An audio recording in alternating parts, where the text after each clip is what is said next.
Okay, so I got a chance to see Scary Stories to Tell in the Dark last week. This movie has already come out on Blu-ray and DVD in America, and it's only just come out in Australian theatres last week, and I got a chance to see it. And when I saw the first trailer for this movie, I was like, this actually looks pretty scary. And then I saw that Guillermo del Toro was involved in this as producer, and there was just so much, I guess, greatness going towards this film. And this is based on existing material. It's based on a book series with the same title, Scary Stories to Tell in the Dark. And a lot of people have called this film a PG-13 version of Goosebumps. And I feel like people have the right to call it that because that's really what it is. It's like I think the other thing I would also call it is It meets Goosebumps, because these creatures that are coming alive from the book, these are things that the kids are scared of. So I think there's a little bit of It in there as well, but I think it more is a PG-13 version of Goosebumps, but there is a little bit of It mixed in there as well.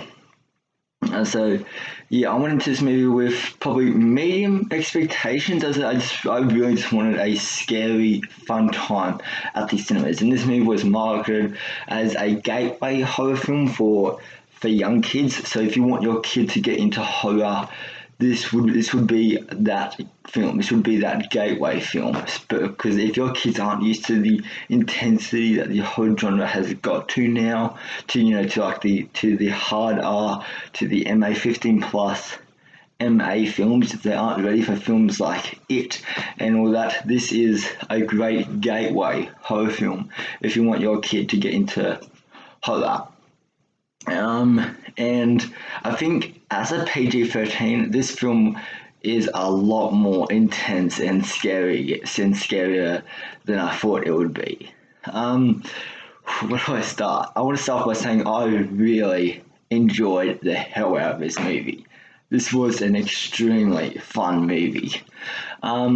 I think the characters here, I think these characters are really interesting. I think the actors who play these characters, I think they were brilliant, especially our three main kids in the film. I think their performances are terrific in the film. I think the creature designs are very accurate to what they look like in the book, and I've heard the creature designs in the book, they scarred a lot of kids. Like when they were younger, but yeah, the creature designs in this movie are very accurate to how they look like in the book, so they pulled off that really well, and just the detail that goes into their design looks very well done. And as far as the scares in this movie, if this is a horror film, so there's obviously going to be a couple of jump scares in this movie. The jump scares in this, these jump scares are not just your typical jump scares. These aren't just bleh for the sake of a jump scare. These scares actually have some tension built behind them. They have some suspense. And when it actually, one of my favorite scares in the film actually is probably one of the first ones. It takes place out in a cornfield, and that scene has a lot of suspense. You just keep on waiting and waiting, like you know something's going to happen, but it's just a matter of when is it going to happen. And that scene, it has a lot of suspense building, and then when it came to the execution of these scares, it actually worked really well. The execution of the scares are pulled off extremely well in this movie. And it's not really only the cornfield scare, really all the creature designs, all the scares that are throughout the film are executed really well. Another thing I really like that does come to mind is the mythology of Sarah. At least I think that's what her name was. My brain is a little fuzzy on this movie because I saw it last Thursday night, so my brain's a little fuzzy on it. But the mythology of Sarah, of this girl that died in a house, like she was not shown to the public I think the mythology built around her, and I feel like a lot of the stories actually dedicated to her.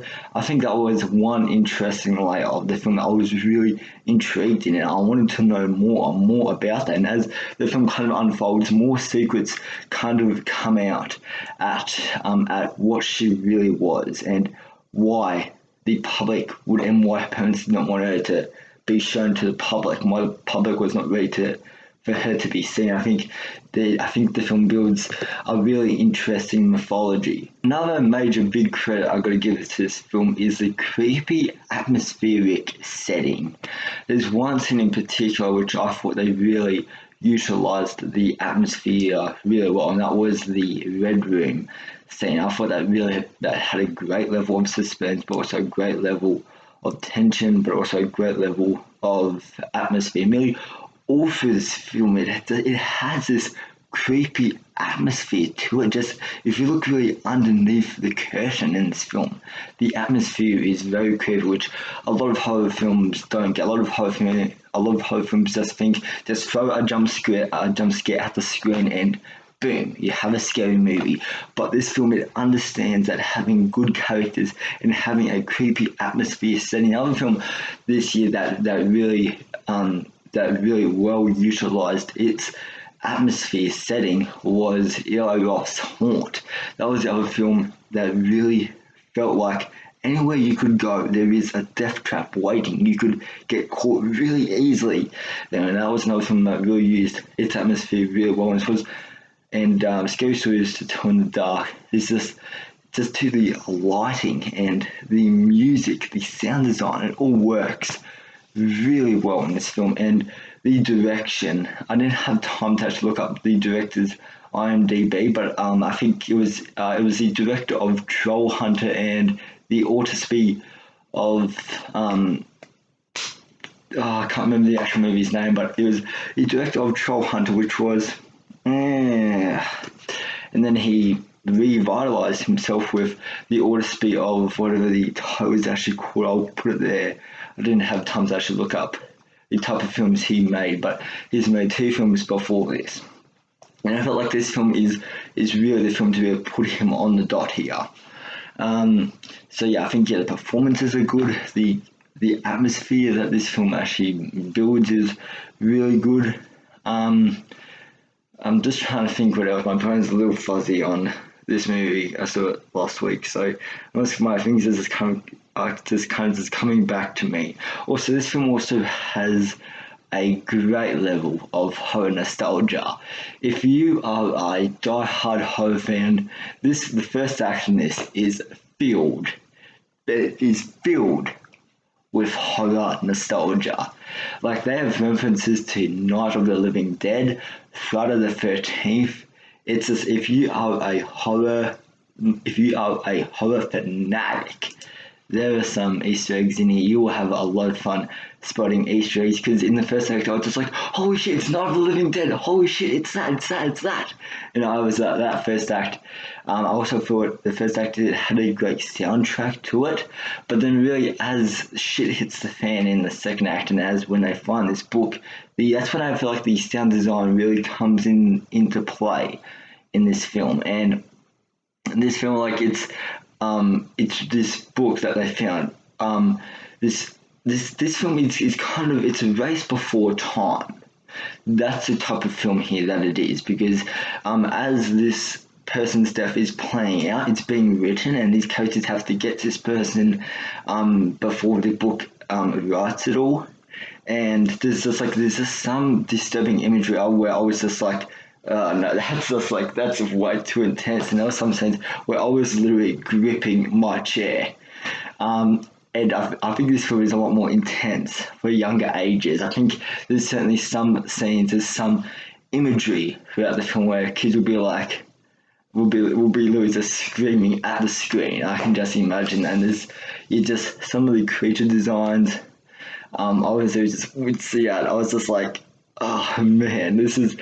I know, I really just got a kick out of this movie. I'm not sure what else to say. I think I think this film was worth the wait for me. I was glad I waited as long as I did because I think this is certainly worth a watch. And it takes place at Halloween, and I think it's a great film to watch around Halloween. This and Haunt as well, because they're both set in the Halloween holiday, and I always enjoy that theme when it's in movies.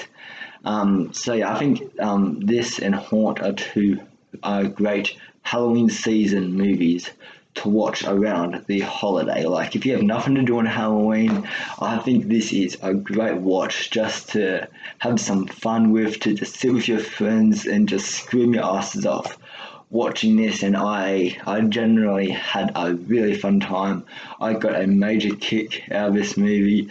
So yeah, if the movie is if it is still playing nearby you, I'd highly recommend that you go and see it before it, because I think this is a must see in theaters actually, as well, because I think it adds to the experience of it. I'm also sorry that I've not been putting out videos as quickly as I can because I've been working on a lot of short films lately. I've been producing Camp Blood, which is Mike's new Friday the 13th short film, and The Stalker Part 2, the final chapter. I've also been working on at the same time, so I've not been putting out videos left and right. I do plan to get this to pick up this channel again and start making some more videos. I do have some videos planned, so I'm hoping to get them out in the next couple of days. But yeah, anyways, guys, yeah, if you get some time, yeah, make sure you watch Scary Stories to Tell in the Dark, because I'd highly recommend that you check this film out. So, anyways, guys, if you have seen Scary Stories to Tell in the Dark, let me know in the comments, what did you all think of this movie? Did you like it? Did you think it was meh? Or did you really hate it? Let me know all your thoughts and comments down in the comment section down below. So, anyways, guys, I hope you have a great rest of your day, and I'll see you in the next video.